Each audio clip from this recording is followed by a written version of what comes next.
प्रणाम साथियों, मैं सोनाली रावत आप सभी का आपके अपने YouTube चैनल हिंदू शक्ति में हार्दिक स्वागत और अभिनंदन करती हूँ। आज के इस वीडियो में हम बताने जा रहे हैं भारत के एक महान योद्धा पृथ्वीराज चौहान की वीरता के बारे में और क्या वजह थी कि पृथ्वीराज चौहान के सगे मित्र ने ही उन्हें मारा। आइए जानते हैं पृथ्वीराज चौहान के बारे में। तो शुरू करते हैं आज का वीडियो।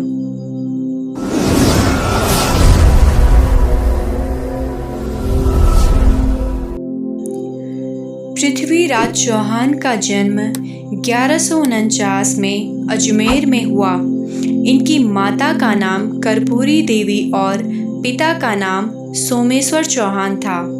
वह बचपन से ही प्रतिभाशाली बालक थे। इन्होंने युद्ध के अनेक गुण सीखे थे।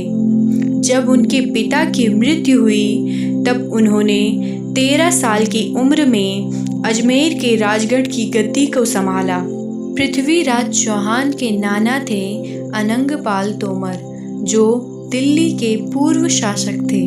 उन्होंने पृथ्वीराज चौहान के साहस और वीरता के किस्से सुनने के बाद पृथ्वीराज को दिल्ली का उत्तराधिकारी घोषित कर दिया। पृथ्वीराज इतने बलवान थे कि उन्होंने बिना किसी हथियार के बचपन में शेर को मार दिया था और गुजरात के शासक भीमदेव को पराजित कर दिया था। दिल्ली के सिंहासन पर बैठने के बाद ही उन्होंने किला राय पिथौरा का निर्माण किया था। पृथ्वीराज चौहान 6 भाषाओं को जानते थे: संस्कृत, प्राकृत, मागधी, पेशाची, शोरसैनी और अपभ्रंश भाषा। इसके अलावा उन्हें मीमांसा, वेदांत, गणित, पुराण, इतिहास, सैन्य विज्ञान और चिकित्सा शास्त्र का भी ज्ञान था। पृथ्वीराज भारतीय इतिहास के सबसे प्रसिद्ध हिंदू राजपूत राजाओं में एक थे। उनकी सेना में 300 हाथी तथा 3 लाख सैनिक थे और घुड़सवारों की बहुत बड़ी संख्या थी। पृथ्वीराज चौहान ने युद्ध नीति के आधार पर दिग्विजय अभियान, जिसमें उन्होंने वर्ष 1177 में भादानक देशीय को, वर्ष 1182 में और वर्ष 1183 में चालुक्य वंशीय शासक को पराजित किया था। पृथ्वीराज की वीरता की प्रशंसा चारों दिशाओं में गूंज रही थी। तब कन्नौज के राजा जयचंद की पुत्री संयोगिता ने पृथ्वीराज के सौंदर्य और वीरता के बारे में सुना तो वह पृथ्वीराज को प्रेम करने लगी और मन ही मन अपना वर मानने लगी। लेकिन संयोगिता का पिता जयचंद पृथ्वीराज चौहान के समृद्ध राज्य और उनकी वीरता से ईर्ष्या रखता था।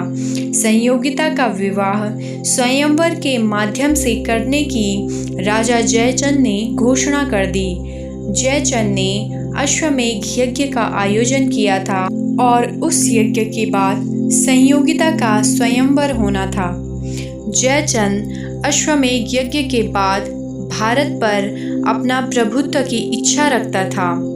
जयचंद ने सभी राज्यों के राजाओं को आमंत्रित किया, परंतु पृथ्वीराज चौहान को आमंत्रित नहीं किया और जयचंद ने पृथ्वीराज का अपमान करने के लिए अपने द्वारपाल के स्थान पर पृथ्वीराज की प्रतिमा स्थापित कर दी। दूसरी ओर जब संयोगिता को पता लगा कि पृथ्वीराज स्वयंवर में अनुपस्थित रहेंगे तो उसने पृथ्वीराज को बुलाने के लिए दूत भेजा। संयोगिता मुझसे प्रेम करती है। यह सब जानकर पृथ्वीराज ने कन्नौज नगर की ओर प्रस्थान किया। स्वयंवर के समय जब संयोगिता हाथ में वरमाला लिए उपस्थित राजाओं को देख रही थी, तभी उनकी नज़र द्वार पर स्थित पृथ्वीराज की मूर्ति पर पड़ी और उसी समय संयोगिता ने पृथ्वीराज की मूर्ति को वरमाला पहना दी। अपनी पुत्री की इस हरकत से जयचंद संयोगिता को मारने के लिए आगे बढ़ा, लेकिन इससे पहले कि जयचंद कुछ कर पाता, पृथ्वीराज चौहान संयोगिता को स्वयंवर से ही उठा ले गए। इधर पृथ्वीराज और संयोगिता खुशहाल जीवन व्यतीत कर रहे थे।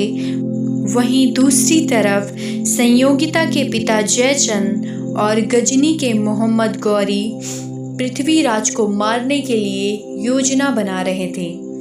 मोहम्मद गौरी भारत पर कब्जा करना चाहता था और अपना मुस्लिम साम्राज्य भारत में लागू करना चाहता था।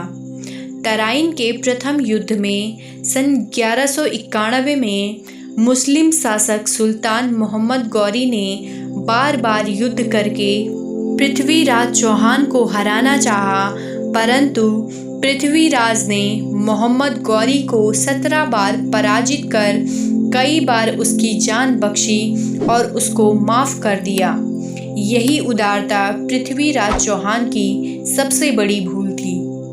मोहम्मद गौरी और संयोगिता के पिता जयचंद, जो पृथ्वीराज से बदला लेना चाहता था, दोनों ने पृथ्वीराज के राज्य पर आक्रमण कर दिया। यह तराइन का दूसरा युद्ध था, जिसमें धोखे से मोहम्मद गौरी ने पृथ्वीराज चौहान को बंदी बना लिया और अजमेर के सारे हिंदुओं को अपना गुलाम बना दिया और शहर के मंदिरों को नष्ट कर दिया। मोहम्मद गौरी ने गर्म लोहे की रॉड से पृथ्वीराज की आंखें जला दी और अलग अलग तरीके से कई पीड़ाएं पहुंचाई। जब यह बात पृथ्वीराज के मित्र चंद्रबरदाई को पता चली, तो वह पृथ्वीराज को छुड़वाने के लिए मोहम्मद गौरी के पास गए, पर मोहम्मद गौरी ने उनको भी बंदी बना दिया। अब मोहम्मद गौरी ने कला प्रदर्शन का आयोजन किया। चंद्रबरदाई ने मोहम्मद गौरी को कहा कि पृथ्वीराज भी इस कला प्रदर्शन में हिस्सा लेंगे। वह शब्दभेदी बाण चलाने में बहुत ही निपुण हैं। मोहम्मद गौरी ने उन्हें मंजूरी दे दी। पृथ्वीराज और चंद्रबरदाई ने पहले ही मोहम्मद गौरी को मारने की योजना बना ली थी।